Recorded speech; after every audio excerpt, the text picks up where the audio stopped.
알겠습니다. 이런 서울시청 인근 역주행 사고, 그리고 국립중앙의료원 택시 돌진 사고, 그리고 서울역 인근 행인 사고 등 고령화 또는 나이 드신 분들이 차량 사고가 증가하고 있는 것 같습니다. 이게 고령자 운전사의 과실인지 아니면 차량에 의한 사고인지에 대한 문제가 많이 제기되고 있습니다. 그 원인과 무엇이 근본이 있는지 가르침 부탁드리겠습니다. 네. 우리는 이것을 잊어서는 안 돼요.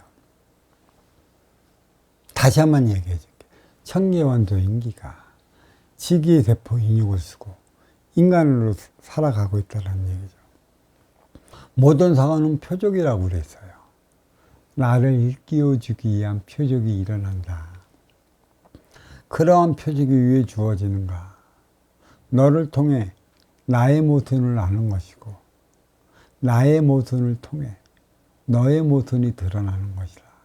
인간관계는 이렇게 형성이 되어 서로와 모순과 모순, 또 네가 갖고 있는 너의 에너지와 나의 에너지를 교환, 충전하기에 만남이 이루어지고 있는 것이죠. 표적이라는 것입니다. 자, 나이 먹은 이들이 운전으로 인해 갖고 일어나는 그 사고, 어떻게 생각할까? 왜 나이 먹어서만 일어난다는 개념을 갖고 있는 것인가? 그것이 잘못된 체질을 일깨워주기 위해 일련의 과정으로 지금 벌어지고 있다는 사실을 왜 깨치지 못하고 있는 것인가? 사고가 작다고 해서 작은 표적일까? 사고가 크게 일어난다고 해서 큰 표적일까? 세월호처럼 큰 표적이 일어나야 하는 것일까? 이태원 참사처럼 그러한 표적이 일어나야 하는 것일까? 이걸 왜 표적으로 생각지 못하는지, 무엇이 잘못되어 나가고 있기 때문에 이러한 희생자들이 이렇게 많이 나타나는 것인가? 우리는 이걸 한번 되짚어 봐야 하는 것이죠. 기운이 높으면 높을수록 높은 산이라 위기가 높은 0.3%, 그 삶을 살아가는 이들은 우환과 송사가 없을 것처럼 생각되지만 높으면 높은 만큼의 그 높은 것을 기대어 살아가고 그 에너지를 채워주기 위한 인연들이 있어요.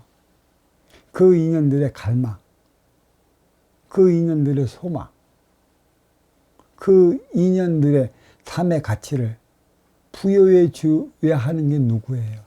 이만큼 높은 위치의 삶을 살아가는 이들인 것이죠. 그들이 그 행위를 다하지 못하면 그러한 표적은 일어난다는 것이죠. 사고도 서울 중심에서 나는 것인가? 지방에서 나가는 것인가? 태평양 바다에서 일어나는 것인가? 번화가에서 일어나는 것인가? 이러한 표적을 주기 위한 일련의 과정이 틀려요. 그것을 읽어낼 수 있는 이들이 얼마나 될지 모르겠습니다. 하늘에는 천문, 그럴 문자, 무늬가 그려져 있어요. 인간의 일생을 깨우쳐 주기 위한 천문이 그려져 있어요. 정확하게 그려져 있어요. 그것을 진실로 그 천문을 읽어내어 깨우쳐 줄 수 있는 이가 얼마나 될까요? 그리고 이 지상에는 지문이 그려져 있는 것이죠. 이 지문은 대자연을 얘기를 하는 것도 있고 천재지변을 얘기를 하는 것도 있어요. 그러한 것을, 그러한 변화를 왜 일어날까? 항상 우리는 이것을 염두에 두면서 살아가요. 어떤 것을 염두에 둬야 되는가? 일어나는 모든 일에는 그만한 이유가 있다. 그만한 이유를 찾기 위해서는 그대는 그 어느 쪽으로도 치우치지 말아야 하는 것이다. 하늘을 나르는 이 새들이 좌우의 힘을 잊어먹으면 날지 못해 떨어진다. 날고자 하는 것은 그 중앙에 중심에 머리가 있어 머리가 뜻하는 바, 머리가 지향하는 바대로 나가기 위해 양 날개짓을 하는 것이다. 이 조화와 균형을 이루면 날개짓 해야 하는, 또 이 날개짓을 시키는 이 중앙에 자리하고 있는 머리, 이 싱크탱크, 그 행위를 다하고 있는 것인가. 싱크탱크. 이게 행위를 다하지 못하면 둘 중에 하나의 날개가 꺾이면 꺾인 만큼의 곳곳에서 그러한 소요가 일어나고 그러한 사태가 일어나고 그러한 사고가 일어나는 것이에요. 이게 공보이고 화두인 것입니다. 사고는 남녀노소를 구분하지 않아요.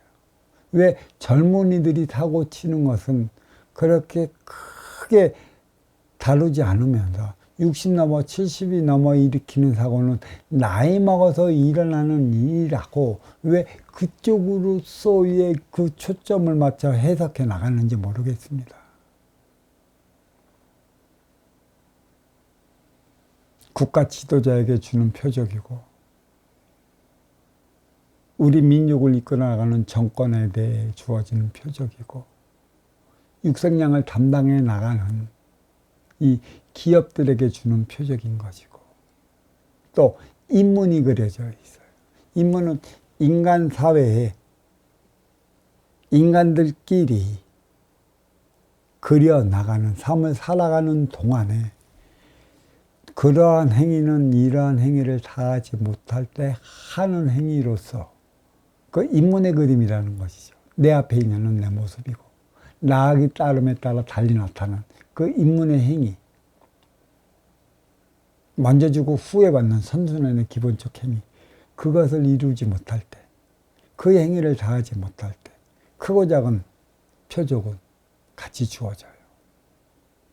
여기서 우리 도반님이 질문하신 것에 대해 크게만 좀 제가 뽑을게요. 세월호, 이태원 참사. 이태원 참사로 비해서 크고 작은 일이 있었지만, 그 이번에 화성의 참사. 그 다음에 또 들어오면 시청아 참사. 이건 일련의 과정으로 하나로 묶어볼 수 있는 과정이죠. 형 전부를 이끌어가는 수뇌부에게, 그 수장에게 무엇이 잘못되었기 때문에 이들의 희생으로 인해 깨우침을 주고자 하는 이유가 있습니다. 그것을 분명히 밝혀내야 하는 것이죠. 그것을 읽어낼 수 있어야 하는 것이죠. 이것을 읽어내지 못하면 이와 유사한 일들은 계속적으로 터질 거예요. 읽어내서 다하지 못한 행위를 다할 수 있게끔 먼저 주고 후에 받는 선순환을 이루어내지 못했기 때문에 그에 따른 역순환이 일어난다는 것을 알아야 할 것이죠. 표적이라는 것입니다. 자, 이 질문 여기에 마치도록 하겠습니다. 감사합니다.